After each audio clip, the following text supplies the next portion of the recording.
Well, I have to admit I picked up and set back down Vaughan's work a few times this year.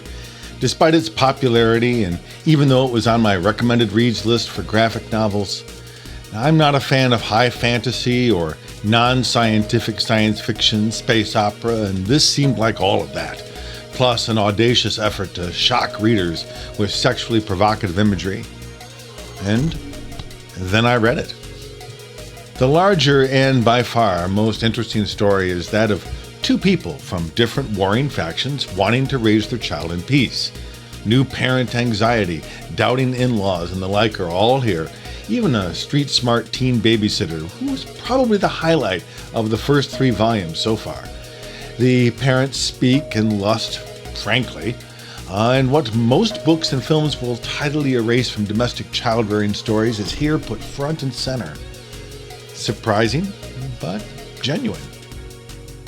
That said, there is nothing genuine or believable about this carnival bacchanal universe Vaughan has assembled around them. Nothing here is human. The variety of critters is so vast that readers can expect literally anything at all to walk onto the page, and it often does, hunting down our new family. All of that worked well. The problem for me is what Vaughan has retained as human-centered around all of this universe. Almost everything is human-like in its sentience, means of communication, and fundamental form. A human, but also a spider. A human, but a great big baby. A human, but with wings. This permits Vaughan to build romances between them all with abandon, and it allows him to make spectacle of the more retching biologies of all of them.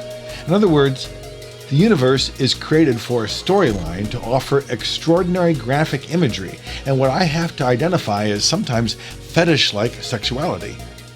This isn't a universe built for anything at all except to see what oddities might collide.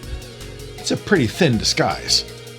I could spend a great deal of time describing the political, psychological, and ethical problematics of such writing, but I'm going to save it on this forum and say only that this is definitely an adult series of graphic novels, and not a series for all adults at that. If a reader can set aside their own distaste for their own idea of the obscene, and trust me, there will be something for everyone, they will be gratified at least that Vaughan has offered a real and refreshing story that I, at least, will continue to read.